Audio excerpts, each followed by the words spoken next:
Assalamualaikum warahmatullahi wabarakatuh. Ketemu lagi dengan saya di channel Petani Minang. Mudah-mudahan penonton sekalian dalam keadaan sehat selalu dan murah rezekinya. Amin. Oke bro, pada kesempatan kali ini kita akan menjelaskan apa-apa saja pestisida yang kita gunakan tadi sore. Tapi sebelumnya saya mohon maaf bro, kenapa malam ini kita bikin videonya, karena tadi sore terlalu sibuk nggak sempat bikin videonya bro. Jadi pada malam ini selepas Isya kita baru sempat bikin videonya bro.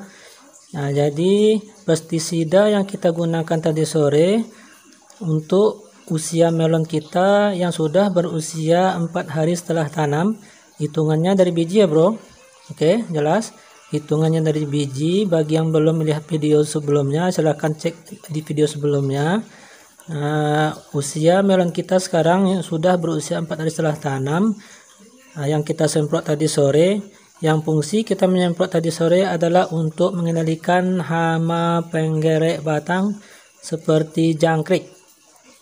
Oke bro, jelas.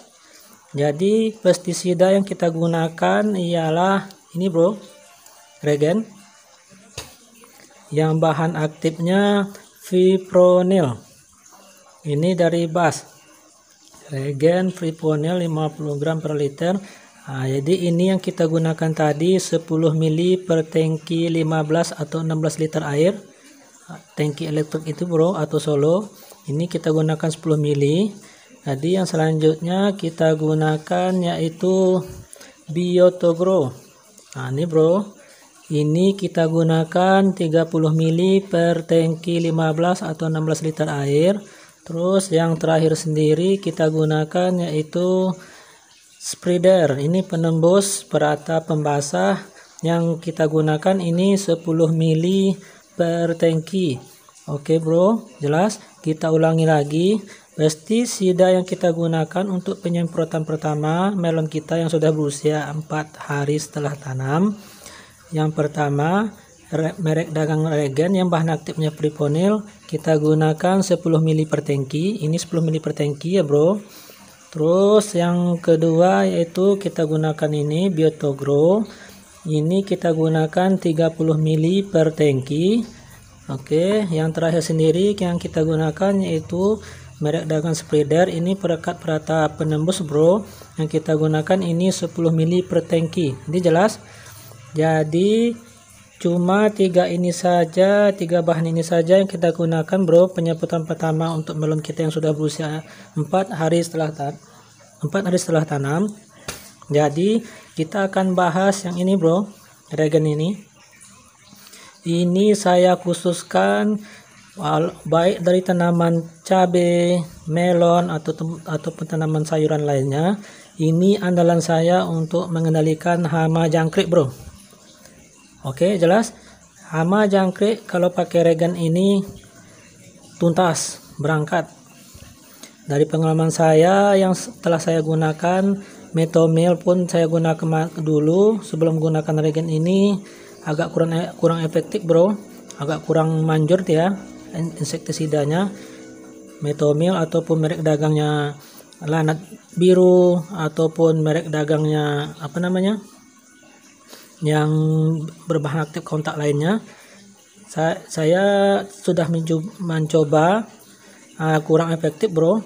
Jadi setelah saya menggunakan bahan aktif fipronil ini untuk jangkrik, tapi penyemprotannya sore hari ya bro, menjelang maghrib, menjelang gelap itu kita semprotkan ini.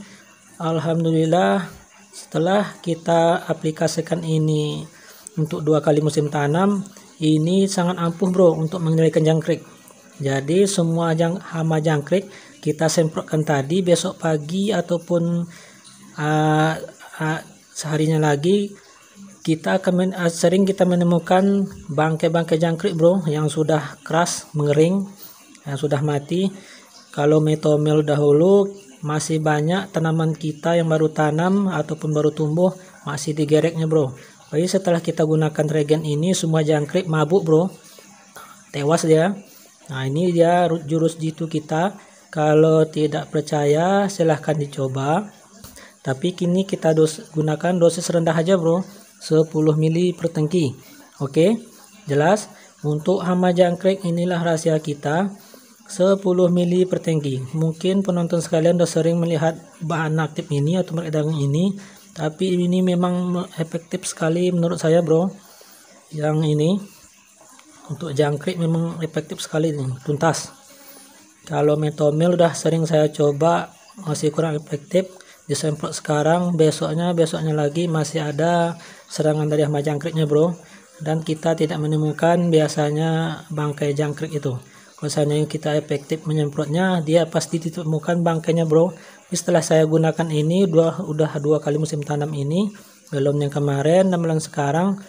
Alhamdulillah biasanya ini efektif, bro, untuk mengendalikan hama penggerak batang, contohnya jangkrik. Oke, ini jurus itu kita, bro. Jadi yang nggak kalah pentingnya lagi yaitu inilah untuk perangsang tumbuh kita, perangsang tumbuh sekaligus untuk pencegahan jamur dan juga untuk menyehatkan tanah di sekitaran perakaran. Soalnya ini mengandung bakteri ataupun jamur baik yang bagus untuk tanaman, pencegahan jamur dari luar dan juga pencegahan jamur dari dalam tanah. Oke, bro, ini bagus. Ini seperti video kita sebelumnya sudah kita jelaskan. Inilah untuk perangsang tumbuh kita, pencegahan jamur dari luar dan pencegahan jamur juga atau bakteri dari dalam tanah. Oke, bro, ini dia kita gunakan 30 mili per tangki. Dan setiap penyemprotan jangan pernah lupa, bro, baik musim panas maupun musim hujan, kita gunakan penembus supaya pestisida yang kita gunakan efektif dan efisien, karena fungsinya ini memperkuat daya kerja pestisida kita, bro. Ditembus, direkat dan dibasahkan. Jadi jangan salah paham, musim panas nggak usah kita gunakan ini. Itu salah, bro. Ini fungsinya memperkuat daya kerja pestisida atau racun-racun yang kita gunakan. Ini wajib setiap penyemprotan musim panas walaupun musim hujan, gunakan selalu ini. Oke, bro, ataupun gunakan merek lain pun silahkan, tapi saya lebih percaya ini, bro. Ini lebih mantap menurut saya. Oke. Jadi itu saja racun yang kita gunakan untuk mengendalikan hama jangkrik dan juga untuk merangsang tumbuh tanaman kita yang sudah belum kita yang sudah berusia 4 hari setelah tanam, Biotogrow, Regen, sama penembusnya.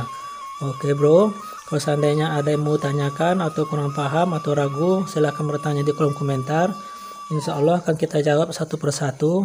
Tapi jangan lupa share, like, dan subscribe-nya supaya channel kita lebih berkembang dan kita lebih semangat lagi dalam berbagi ilmu dan pengalaman. Oke, bro, sekali lagi saya mohon maaf tidak bisa bikin video tadi sore pas lagi penyemprotannya untuk praktik langsung karena kita sibuk. Oke, sekali lagi saya minta maaf dan cukup sekian. Subscribe channel ini untuk episode selanjutnya. Terima kasih. Assalamualaikum warahmatullahi wabarakatuh.